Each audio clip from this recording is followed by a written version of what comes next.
దేవుని బిడ్డలందరికీ నా హృదయపూర్వక వందనం మరణాత. Praise lord. బాగున్నారమ్మా? మేము కూడా దేవుని కృపను బాగున్నాము. బైబిల్ మిషన్ ద్రాక్షావళి కార్యక్రమం చూస్తున్న మీ అందరికీ నా నిండు మనసు హృదయపూర్వకమైన వందన మరణాత. మనం దేవుని వాక్యాన్ని విందాము. దేవుని వాక్యం వినే ముందు కొన్ని విషయాలు మీరు నేర్చుకోవాలి, వినాలి, ఆలోచన చెయ్యాలి. మరి పిల్లలు ఎగ్జామ్స్ రాస్తున్నారు.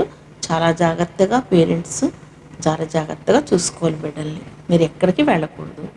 మీ బిడ్డలు మీతోటే ఉంచుకోవాలి. మీరు ఎక్కడికైనా వెళ్ళినా తీసుకుపోవాలి. జాగ్రత్తగా చూడాలి. ప్రభు చెప్పారు, మీ జ్ఞానం కొదువైన ఎడల నన్ను అడుగు నేను ఇస్తానన్నారు. కొదువైన జ్ఞానం ఆయన దగ్గర ఉంది కాబట్టి మీ బిడ్డలను ఉదయము, మధ్యాహ్నము, సాయంకాలము మోకరించి ప్రార్థించుకోమని, ఆ సబ్జెక్టులన్నీ అర్థమయ్యేలాగా దేవుని అడగమని మీరు మీ బిడ్డలకు నేర్పాలి. బిడ్డలతో పాటు మీరు కూడా ప్రార్థన చేయాలి. ఈ విధముగా దేవునిలో సాగండి. దేవుడు మీ బిడ్డలకి జ్ఞానం ఇస్తాడు. మీకు ఇప్పుడు ఎంత ఇష్టంగా ఉన్నారు మీ పిల్లలంటే, నా బిడ్డ ఫస్ట్ క్లాస్లో పాస్ అవ్వాలి, పెద్దవాడు అవ్వాలి, ఉద్యోగం రావాలి, అప్పుడు నన్ను పోషించాలి, నా కుమారుడు భవిష్యత్తు బాగోవాలి, నా కుమార్తె భవిష్యత్తు బాగోవాలి అని మీరు ఎంత ఆశతో ఎదురు చూస్తున్నారు కదా. దానికి కొంచెం మీరు సపోర్ట్ చేయాలి. వారిని ఎంకరేజ్ చేయాలి. వారి దగ్గర కూర్చుని వారికి మంచి మాటలు చెప్పి లోక విషయాలు, లోక మాటలు చెప్పకూడదు. దేవుని వాక్యము, దేవుని మాట, పాట నేర్పాలి. అలా మీరు దగ్గరగా ఎట్లా ఉండాలంటే ఫ్రెండ్గా ఉండాలి, స్నేహితురాలుగా, స్నేహితుడిగా ఉండాలి. అలా మా మమ్మీ ఎంత మంచిది, ఆ ప్రేమను రాగాల్లోనే వాళ్ళకి చదువు బాగా వచ్చేస్తుంది. మరి మన బిడ్డలు ప్రేమించాలి, గద్దించాలి, చక్కగా మరి బిడ్డలు నేర్పాలి. మరి చాలా జాగ్రత్తగా చూసుకోవాలి. వాళ్ళకి ఏం కావాలో అవన్నీ కూడా మనము ఇవ్వాలి. మరి మన ఇంట్లో ఏమీ లేకపోయినా సర్దుకునే మనసును వారికి నేర్పాలి. వారికి పెన్నులు, పుస్తకములు, మరి హాల్ టికెట్ దగ్గరుందా లేదా, హాల్ టికెట్ జిరాక్స్ తీసుకోవాలి. ఎక్కడైనా పడిపోయినా జాగ్రత్తగా ఉండాలి. వచ్చినవన్నీ ముందు వ్రాయాలి. రాని వాటి కోసం తర్వాత ఎదురు చూడాలి. ఎవరైనా హెల్ప్ చేస్తుంటే, వారు హెల్ప్ చేస్తుంటే మనం తీసుకుని వ్రాయాలి. ఇట్లాగన్నీ మంచి విషయాలు మన పిల్లలకు చెప్పి మనం చక్కగా ఫస్ట్ క్లాస్ పాస్ అయ్యారు అనే రోజు వరకు ప్రేయర్ మానకూడదు. అలా ప్రేయర్ చేస్తూ ఉండాలన్నమాట. అదుద్దే వారు హృదయాలు కూడా బాగోవాలి. ఎగ్జామ్ రాసిన తర్వాత అది కరెక్ట్గా రాసినా కూడా కొంతమంది ఎగ్జామ్లో మంచి మార్కులు రాకపోవడం, అదుద్దేవారు ఏం చేస్తారో మనకు తెలియదు, కానీ ప్రభువే దుద్దాలి. అందుకే మన పిల్లలకు ఓ పాట నేర్పండి. చేయపట్టి వెన్నె తట్టి చక్కని ఆలోచన చెప్పి, చేయపట్టి వెన్నె తట్టి చక్కని ఆలోచన చెప్పి నడిపిస్తాడు నా దేవుడు. శ్రమలోనైనా నన్ను విడువాడు. అడుగులు తడబడినా, అలసటపై పడినా, అడుగులు తడబడినా, అలసటపై పడినా, చేయపట్టి వెన్నె తట్టి చక్కని ఆలోచన చెప్పి, చేయపట్టి వెన్నె తట్టి చక్కని ఆలోచన చెప్పి నడిపిస్తాడు నా దేవుడు. శ్రమలోనైనా నన్ను విడువాడు. అడుగులు తడబడినా, అలసటపై పడినా, అడుగులు తడబడినా, అలసటపై పడినా, చేయపట్టి వెన్నె తట్టి చక్కని ఆలోచన చెప్పి, చేయపట్టి వెన్నె తట్టి చక్కని ఆలోచన చెప్పి నడిపిస్తాడు నా దేవుడు. శ్రమలోనైనా నన్ను విడువాడు. ఈ పాట నేర్పించండి. పాట పాడుకుంటూ చదువుతారు. ఎంత సంతోషమో. ఆ పాట పాడుతుంటేనే వారికి బలం వస్తుంది, శక్తి వస్తుంది, జ్ఞానం వస్తుంది. బుద్ధి వివేకములుగైన వరములను దేవుడు ఆ బిడ్డలకి నడిపిస్తాడు. నా దేవుడు నడిపిస్తాడు. నా దేవుడు నా చెయ్యి పట్టి వ్రాయిస్తాడు. నేను మర్చిపోయి అన్ని బాబు భయపడకు, ధైర్యం ఉండు నాన్న, రాయి అని చెప్తాడు. నా కుమారుడు అని పిలుస్తాడు, నా కుమార్తె అని పిలుస్తాడు.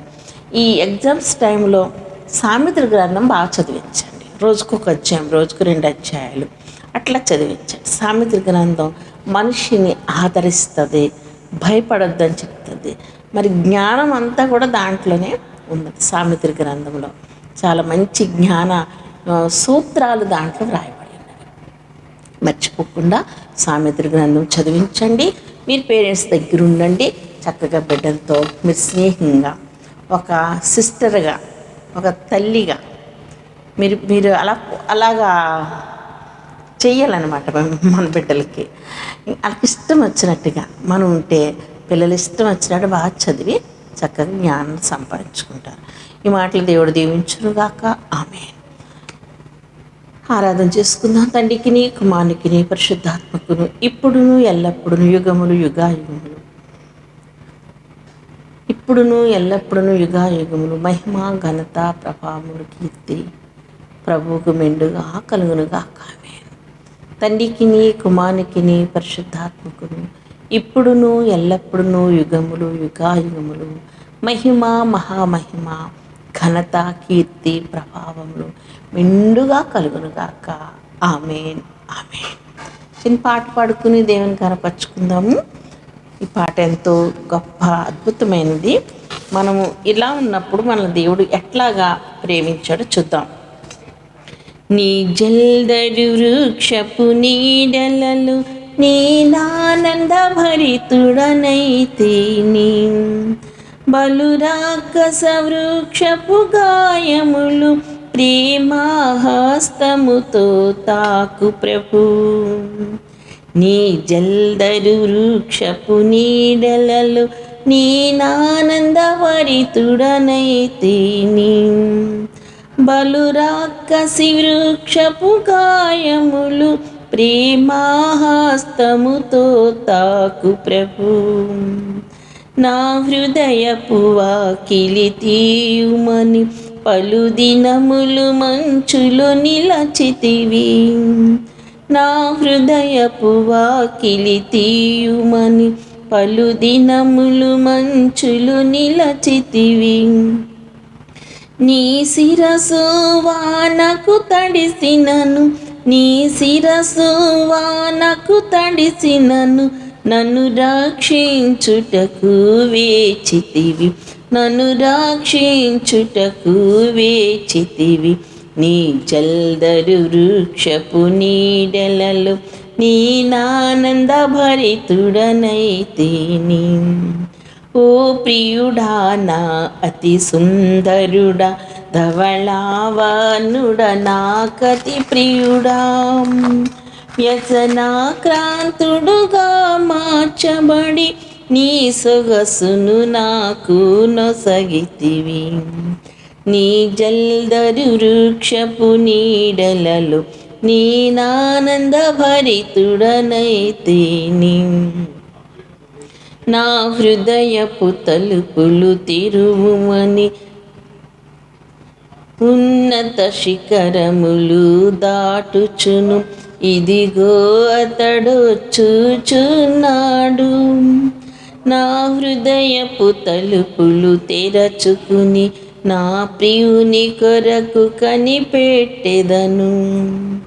నీ జల్దరు వృక్షపు నీడలలో నేనానంద భరితుడనైతేని. ఈ వాక్యం, ఈ పాట చాలా బాగుంటుంది, అందరూ నేర్చుకోండి. ఆయన జల్దరు వృక్షపు నీడలలో బలురక్కసి వృక్షపు గాయములు ప్రేమ హస్తముతో తాకు ప్రభు. ఆయన హస్తము మనల్ని తాకి, ఆయన గాయాలతో మనల్ని కట్టి మన బలపరిచిన దేవుడు. ఆయన ఉన్నత శిఖరములు దాటి వచ్చిన దేవుడు. ఓ ప్రియుడా, అతి సుందరుడా, ధవళవన్నుడా, రత్నవన్నుడా, నా ప్రియుడా అని ఆ పరమగీతములు 2వ వచనములో ఇక్కడ చక్కగా దేవుడు రాస్తూ ఉన్నాడు. పరమగీతములు సంఘమునకు చూచిన, సంఘముకి పరమగీతములు చాలా దగ్గరగా ప్రభు మాట్లాడుతూ ఉంటాడు. ప్రభువుని వర్ణించటం, ప్రభువుని మహిమపరచటం, ప్రభువు ఆ మహిమ ఎట్లా ఉందో దాన్ని మనము చూడగలం అన్నమాట. పరమగీతములు కొంతమందికి అర్థం కాదు, ఒక అధ్యాయాన్ని 2 సార్లు 3 సార్లు చదవాలి. అప్పుడు మనకు అర్థమవుతుంది. అది లోకానుసారమైనదిగా కనిపిస్తుంది, ఆత్మీయంగా కనిపిస్తుంది. అది అలాగ వర్ణించబడింది ఆ గ్రంథం. ఆ లోక సంబంధమైన విషయాలు కూడా అందులో ఉన్నవి, ఆత్మ సంబంధమైన విషయాలు కూడా దాంట్లో ఉన్నాయి. అవి మనం రుచి చూసి తెలుసుకుంటే అది చాలా అద్భుతంగా కనిపిస్తుంది. తన ప్రియుడు ధవళవర్ణుడు, రత్నవర్ణుడు, 10,000 కాంక్షణీయుడు. అబ్బా, ఎంత సలోమతి వర్ణిస్తూ ఉంది, సంఘం వర్ణిస్తూ ఉంది. తన ప్రియుడి విశేషం ఏమిటి, తన ప్రియుడి విశేషం ఏమిటి, వేరే ప్రియుడి కన్నా నీ ప్రియుడి విశేషం ఏంటి, వేరే సంఘాల కన్నా మీ సంఘం విశేషం ఏమిటి, వేరే నమ్మి బాప్తిసం పొందిన వారి కన్నా నీ సంగతి ఏమిటి, ఏంటి నీ సంగతి అని అడుగుతున్నాడు అక్కడ. నీ ప్రియుడు విశేషం ఏమిటన్నాడు. బయట వాళ్ళందరూ అడుగుతున్నారు, మీ సంఘంలో ఏం జరుగుతున్నాయి, మా సంఘంలో ఎలా జరుగుతున్నాయి అని అడుగుతున్నారు. మా సంఘములో మా ప్రియుడు అతి సుందరుడు, అతి ధవళవర్ణుడు, అతి కాంక్షణీయుడు, 10,000లో అతను గుర్తించగలం. ఎక్కడున్నా నా ప్రభు నాకు కనిపిస్తాడు. ఇది నీ సాక్ష్యం, ఇది నీ సాక్ష్యం. ఎక్కడున్నా నా ప్రభు నేను చూడగలను అని సలోమతి సాక్ష్యం చెప్తుంది. అక్కడ సంఘం సాక్ష్యం చెప్తుంది.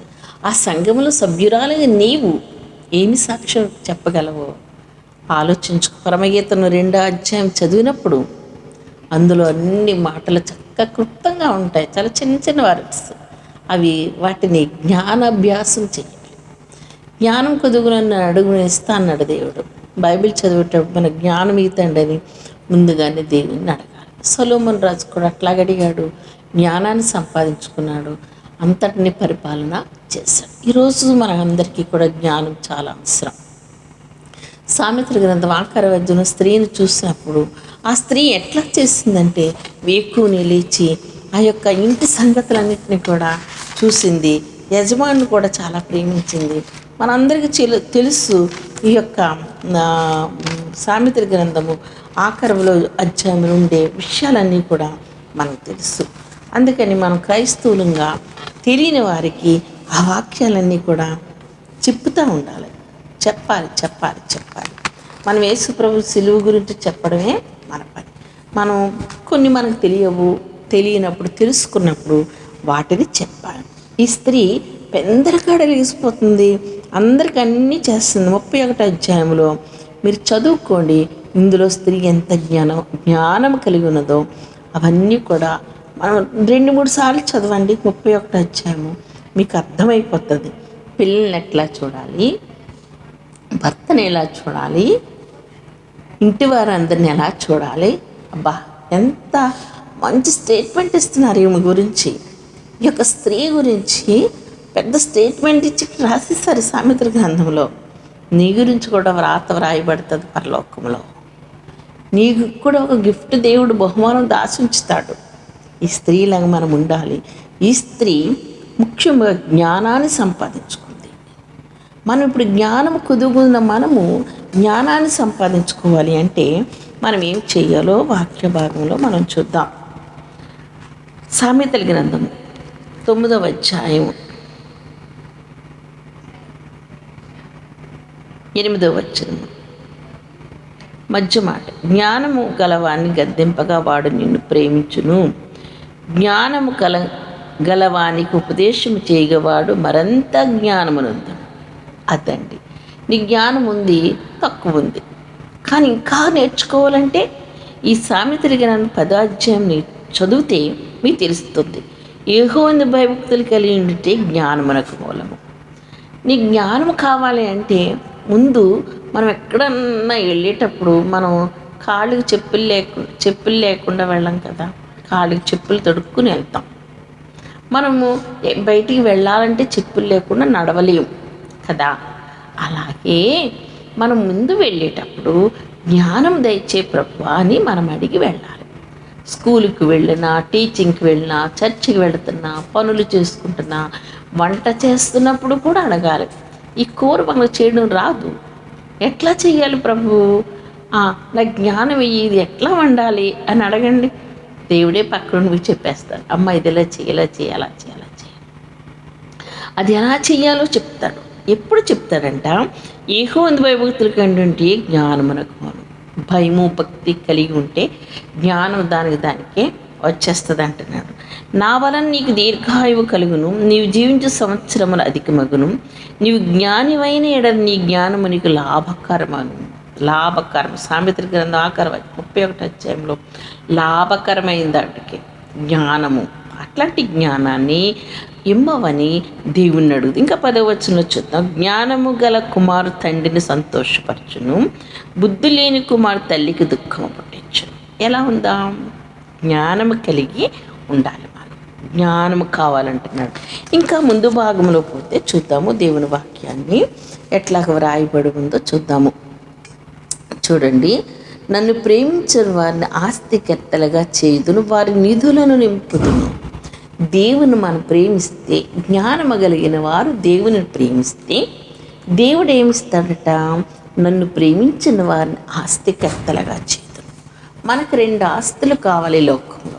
ఒక ఆస్తి మనం ఉండడానికి, మనం ధరించడానికి, మనం భుజించడానికి, మన ఇంటికి మనకు రావాల్సిన వసతులు దేవుడు ఇవ్వాలి. 2వ ఆశీర్వాదం ఏమిటి? పరలోక రాజ్యం. ఇక్కడ చాలా బాగా రాశారైన, నన్ను ప్రేమించిన వారిని ఆస్తికర్తలుగా చేయుదును, వారి నిధులను నింపుదును. ఈ లోకంలో మన నిధులన్నీ నింపబడాలి, పరలోకములో మనకి స్థానము దేవుడు ఇవ్వాలి. వీటి కోసం మనం చాలా జాగ్రత్తగా ప్రార్థన చేసుకోవాల్సిన వారమై ఉన్నాం. ఇంకా వాక్యాన్ని చూద్దాం. సామెతల గ్రంథము 8వ అధ్యాయంలో చూడండి, 8వ అధ్యాయము 4వ వచనం. మానవులారా, మీకేమి నేను ప్రకటించుచున్నాను? నరులకు మీకు నా కంఠస్వరం వినిపించుచున్నాను. జ్ఞానం లేని వారిలా జ్ఞానం ఎట్టిదైనది తెలుసుకుంది. నేను మీతో మాట్లాడుతున్నాను, నా కంఠస్వరాన్ని వినిపిస్తున్నాను, కానీ మీరు సరిగా వినటం లేదు. జ్ఞానాన్ని సంపాదించుకోండి.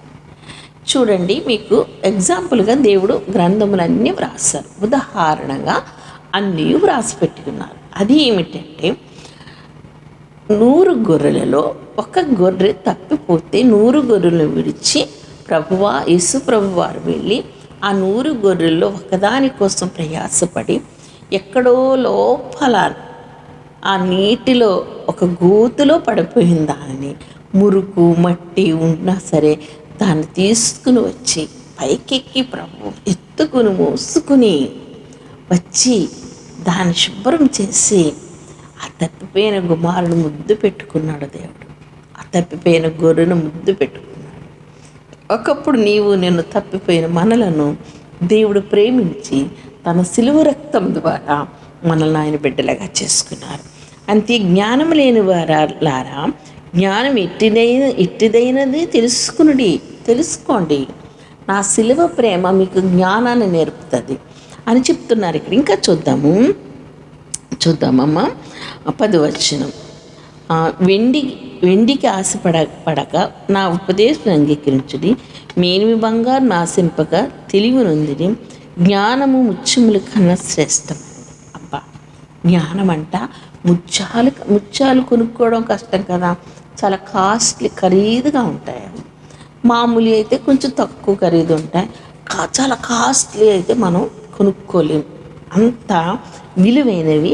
వాటికన్నా శ్రేష్టమైనది జ్ఞానము. జ్ఞానమును నేను ఇంకా ముందు మాట చదువుతాము. 14వ వచనం. ఆలోచన చెప్పుడు లెస్సైన జ్ఞానమును ఇచ్చుటయు నా వశం. అబ్బా, ఇదేంటో చాలా గొప్పగా ఉంది ఈ మాట. లెస్సైన జ్ఞానం అంట. లెస్సైన జ్ఞానం అంటే జ్ఞానానికి మించిన జ్ఞానం అనుకుంటున్నాను నేను. లెస్సైన జ్ఞానము నిచ్చుటయు నా వశము, జ్ఞానాధారము నేనే, పరక్రమము నాదే, నా వలన రాజులు ఏరుదు. పరక్రమశాలి మన దేవుడు, సర్వోన్నతుడైన దేవుని కుమారుడు యేసు అయిన పేరు, మహోన్నతుడైన దేవుని కుమారుడు, దావీదు కుమారుడు. ఎన్ని పేర్లు దేవుడికి. అందుకే ఈ పేర్లన్నీ చూస్తే నేను అనుకుంటాను, యేసు ప్రభు పుట్టిన దినాన్ని అందుకే నెల రోజులు చేస్తారు. అబ్బా, ఈయనకెన్ని పేర్లు ఉన్నాయో యేసు ప్రభు వారికి. మహోన్నతుడైన దేవుని కుమారుడు, అది నాకు చాలా ఇష్టం.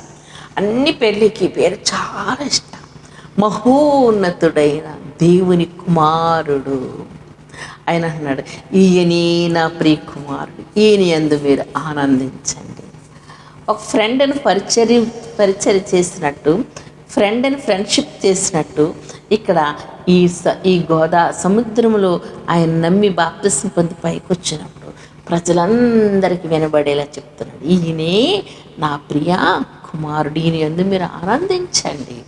ఈ లోకంలోకి నేను పంపించానని పావురావు వలె తన ఆత్మను పంపించాడు. ఇంక చూద్దామా, జ్ఞానాధారము నేనే, పరాక్రమము నాదే, నా వలన రాజులు ఏలుదురు. పరాక్రమశాలి దేవుడు, పరాక్రమశాలి. జ్ఞానాధారము, జ్ఞానానికి ఆధారము, జ్ఞానము ప్లస్ ఆధారము, జ్ఞానాధారము. చూడండి, ఇక్కడ మేము కెమెరా పెట్టాము. ఈ కెమెరా ఇట్లా చేతితో పట్టుకుంటే ఎవరికి తెలియదు. దీనికి ఒక సపోర్ట్ ఉంది, దానికి ఒక స్టాండ్ ఉంది. ఆ స్టాండ్ కెమెరా అమర్చారు. ఇప్పుడు అది ఆ సపోర్ట్ వల్ల ఆ కెమెరా మా వైపు చూస్తుంది. ఈరోజు నీ జ్ఞానానికి ఆధారము యెహోవా దేవుడు. నీ జ్ఞానానికి ఆధారము. నీ ఇల్లు కట్టినప్పుడు ఇంటికి ఆధారము పిల్లర్స్. ఆ పిల్లర్స్ ఉంటేనే ఇల్లు చక్కగా ఉంటుంది.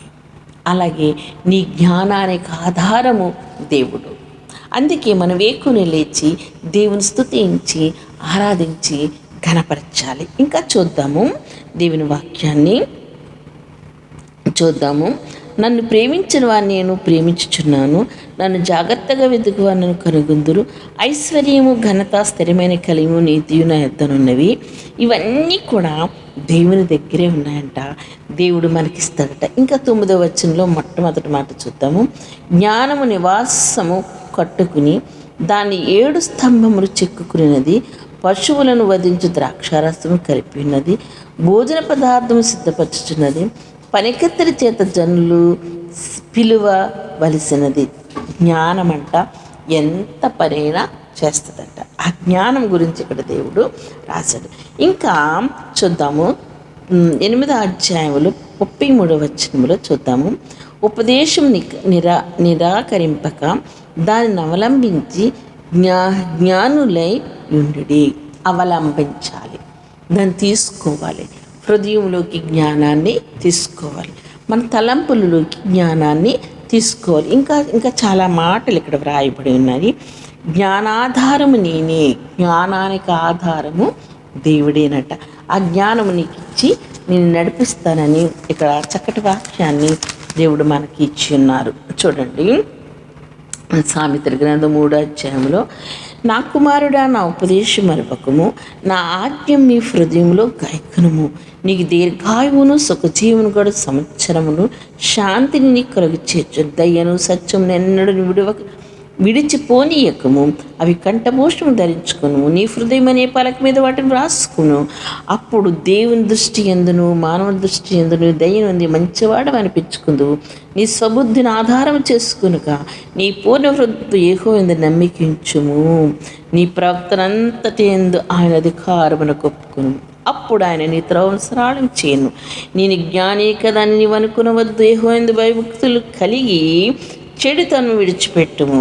అదండి, నేను జ్ఞానం, నాకంతా బైబిల్ రీడింగ్ వచ్చు, నేనంతా మంచోడిని, పాటలు పాడతాను, నేను సేవకి వెళ్తాను, నో ఇవన్నీ నాకు కాదు. నీలో ఉన్నాయి, ముందు విడిచిపెట్టాలి, అప్పుడు నీకు అన్నీ ఇస్తాను. ఎంత మంచివాడు. మనలో ఏమున్నవి, ఏమిటి మనకే తెలుసు. వాక్యం చదివితే వాక్యం మనతో మాట్లాడుతుంది. ఇంకా అప్పుడు చూడండి, రాబడి అంతట్లో నీ ప్రతిఫలమును నీ ఆస్తిలో భాగం ఇచ్చి యెహోవాను కనపరచు. అప్పుడు ఇవ్వాలి దేవుడికి. ఎప్పుడు ఇవ్వాలి? ఇక్కడ రాస్తున్నాడు, యెహోవా చెడుతనమును విడిచిపెట్టినప్పుడు నీ శరీరానికి ఆరోగ్యం ఇస్తాను, నీ ఎముకలకు సత్తువు కలుగు చేస్తాను, నీ రాబడి అంతట్లో ప్రతిఫలమును నీ ఆస్తి భాగమును ఇచ్చి యెహోవాను కనపరచుము. అప్పుడు నీ కొట్లలో ధాన్యం సమృద్ధిగా నుండును, నీ గానుగులో నుండి క్రొత్త ద్రాక్షారసం పైకి పొరలిపోరు. ఇంకేం కావాలండి మనకు?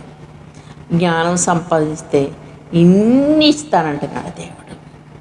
మనలో ఉన్న చెడుతనాన్ని విడిచిపెడితే అన్నీ ఇస్తాను. ఏం చెడుంది అది నాకైతే తెలియదు. ఎవరిలో ఏమి చెడుందో వారికే తెలుసు. వారు ఏం చేయాలట? అది విడిచిపెడితే అని రాశారు ఇక్కడ చూడండి. నేను జ్ఞానిని కదా అని నువ్వు అనుకునవద్దు. యెహోవాను భయభక్తులు కలిగి జ్ఞానిమని అనుకోవద్దు. యెహోవాను భయభక్తులు కలిగి చెడుతను విడిచిపెట్టము. అప్పుడు నీ దేహమునకు ఆరోగ్యం లేని వాళ్ళందరూ కూడా ఒకసారి ఆలోచించుకుందాం. నాలో ఏమైనా చెడుతనం ఉందా? తీసేయి ప్రభువా అంటే దేవుడంట ఆరోగ్యాన్ని ఇస్తాడంట. నీకున్న దానిలో దశంభాగం దేవుడికి ఇస్తేనంట దేవుడు నీ కొట్టలో ధాన్యం ఉంచుతాడట. ఇంకేమిస్తాడు? నీ ఇంటిలో నూనె ద్రాక్షరసం అయిపోకుండా కాపాడుతాడట. ఎంత మంచి దేవుడో చూడండి ఆయన, ఎంత గొప్ప దేవుడో చూడండి ఆయన. జకరియా గ్రంథంలో కూడా చక్కటి మాట రాశారు, చూద్దాము. దేవుని వాక్యంలో దేవుని వాక్యమే మనల్ని బ్రతికిస్తుంది. జకరియా గ్రంథము 3వ అధ్యాయము 7వ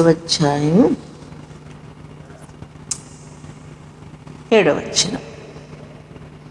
సైన్యాధిపతి యెహోవా సెలవిచ్చినది ఏమనగా, మిమ్మల్ని ముట్టువాడును నా కనుగుడ్డును ముట్టిన వాడని తన నుంచి తన ఘనత తెచ్చుకుని మిమ్మల్ని దోచుకును.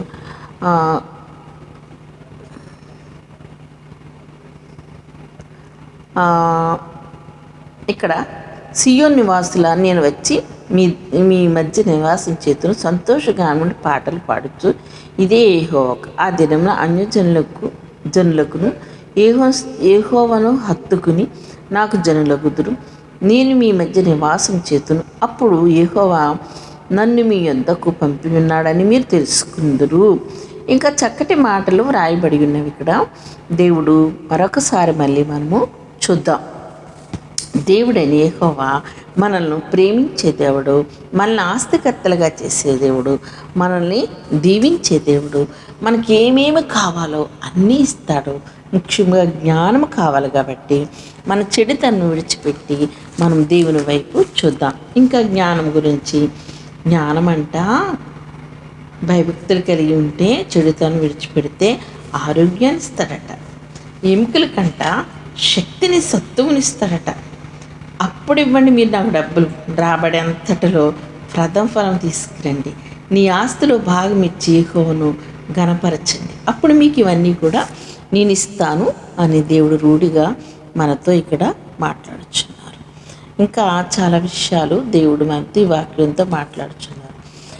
2వ అధ్యాయం సామెతలు 2వ అధ్యాయం. నా కుమారుడా, నీవు నా మాట ఆలకించి నా ఆజ్ఞలు నీ యొద్ద దాచుకునేడలా, జ్ఞానమునకు నీ చెవి హృదయపూర్వకముగా వివేచన అభ్యసించినడలా, తెలివికై మొరుపెట్టినడలా, వివేచనకై మనవ చేసినడలా, వెండిని వెతికినట్లు దాన్ని వెతికినడలా, దాచబడిన దాన్ని వెతికినట్లు దాన్ని వెతికినడలా, యెహోవాను భయభక్తులు కలిగినట్ట ఎట్టిదో నీవు గ్రహించదవు. దేవుని కూర్చున్న విజ్ఞానము నీకు లభించును. యెహోవాయే జ్ఞానమిచ్చువాడు. అబ్బా, జ్ఞానము నీ హృదయమును నొచ్చును, తెలివి నీకు మనోహరముగా ఉండము. అబ్బా, ఎంత మంచి మాట. మనోహర మహాబలం యేసయ్య సన్నిధి, మరల మరల రాదండి ఈ అవకాశం, మరల మరల రాదండి ఈ అవకాశం. మనోహరం, ఈ జ్ఞానానికి పేరు పెట్టాడు దేవుడు ఇక్కడ. మనోహరం అంట, మనోహరమైన జ్ఞానం. అబ్బా, దానికి మనోహరం అంటే ఇంకా మీనింగ్ లేదు, అర్థము ఇంకా పట్టరానంత అనమాట. అంత జ్ఞానం, మనోహరమైన జ్ఞానం. జ్ఞానము నీ హృదయమును జొచ్చును, తెలివి నీకు మనోహరముగానున్న. అబ్బా, ఎంత మనోహరమా బాబు, ఎంత మనోహరం ఆవిడ అని అందరూ చెప్పుకుంటారు. మనోహర మహాబలం యేసయ్య సన్నిధి, మరల మరల రాదండి ఈ అవకాశం. ఈ వాక్యం వినండి, ప్రార్థన వినండి, అందరూ దేవునిలో ఉండండి. ఈ మాటలు దేవుడు దీవించును కాక. ఆమె.